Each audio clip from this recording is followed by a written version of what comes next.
Why do we spend what we spend? Man, that's a tough question, especially these days.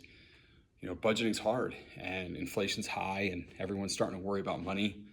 Even I think people who normally don't worry about money are starting to worry about money because we don't know where it's going, right? Mr. K, the CPA here, and I want to talk to you a little bit about budgeting.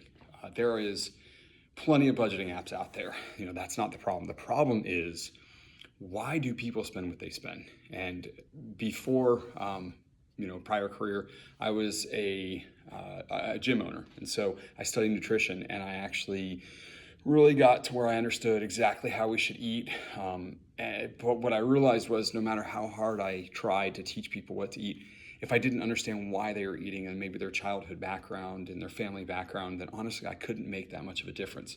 It really had to come down to, why do you do what you do? And then let's see if we can change that. And it's the same thing with money.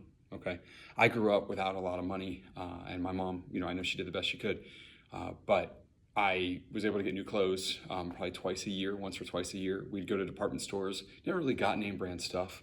We never really took vacations. I don't think we ever did, actually, maybe once or twice. I went places with other people, but we never actually took like family vacations. We didn't go out to eat very often, maybe once a month. And so when I got out on my own and I started having money, I changed course, right? I wanted the nice clothes. I bought a car before I should have. I took nice vacations. I went out to nice dinners where I would want to spend $150, no problem. And I did this for a long time. It wasn't until in my late 20s where I really started kind of thinking about, okay, well, do I really want to spend this? And, I changed a little bit, but not a ton. I started the gym, still bought these nice clothes, wanted to keep up with everybody else. And then about 5 years later, maybe a little longer, I started doing some values research and realized, okay, where I'm living and how I'm living has nothing to do with my actual values, and it completely changed things for me. And now, my students often ask me, "Oh, where'd you get that? Where'd you get that?" And I care about nice things, but I can make do without it being the top of the line stuff. Or I can go on a vacation, and yeah, I'm kind of a germaphobe, but I still stay in nicer places, but not the nicest places. And I love to find values left and right. So when my students see my outfits, maybe not today, but they're like, "Where'd you get that?" I'm like, "Target, Walmart, Goodwill." Sometimes. Okay. I have this really nice jacket that my students often think, "Oh, is that Carhartt?" And they've asked me that. And I said, "No, but it looks like it, right?" And they're like, "Yeah." I said, "I got this at BJ's Wholesale for $25. I said, "This same Carhartt jacket is $220. But I don't care, right? I'm okay if you don't think that it's the name brand stuff."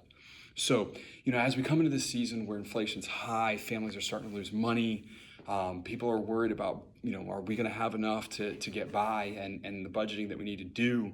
And as we start to climb out of this hole that we're in, what I really want to stress upon is the first thing that I think before you ever start budgeting is, what are your values? And I'll give you an example. And so I did a lot of research on this for myself, and I narrowed it down, and here's my top five.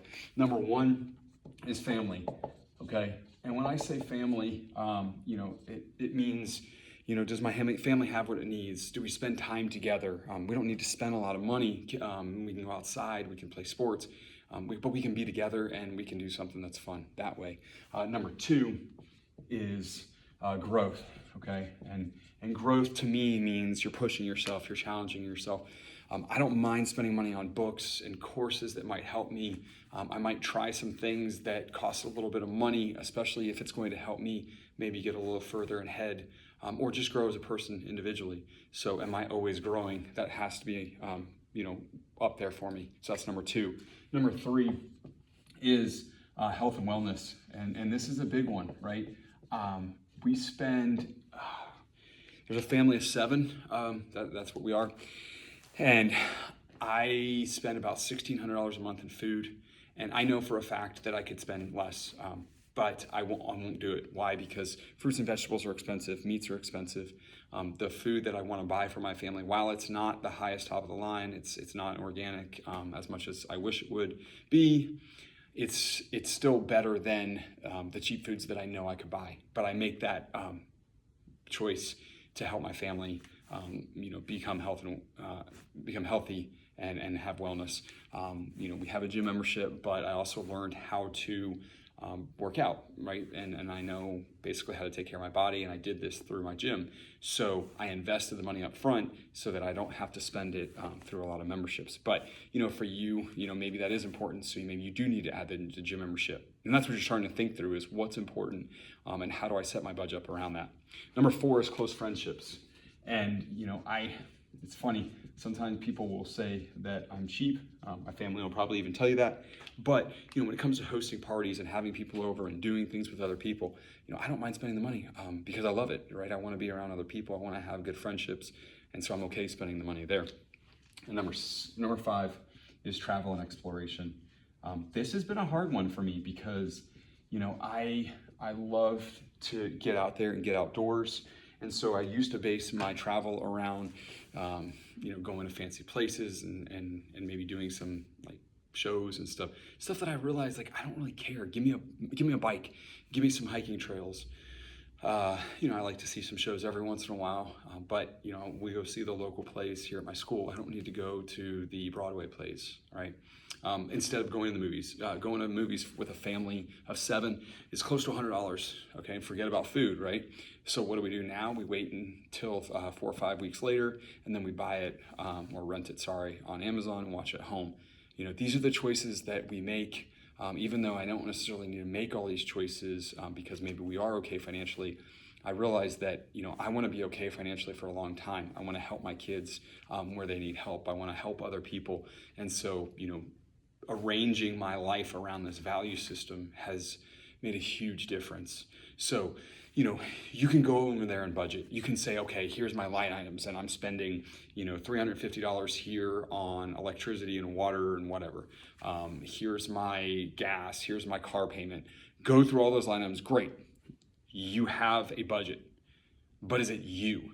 And that's what I think you first have to start out with is, who are you?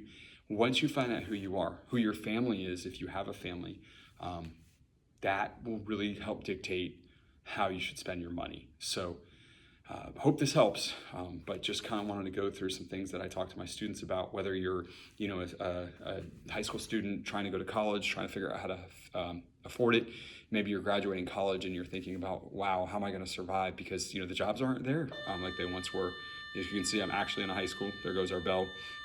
And, or maybe you're a young adult and maybe you're starting to have a family and you're scared because, you're worried about the money, and maybe your childhood was such that you worried about the money. Hopefully this gives you some peace of mind. Find your value system and then start creating a budget from there. Now, the actual specifics of the budget we can get down to another day, but for right now, figure out who you are. Until next time.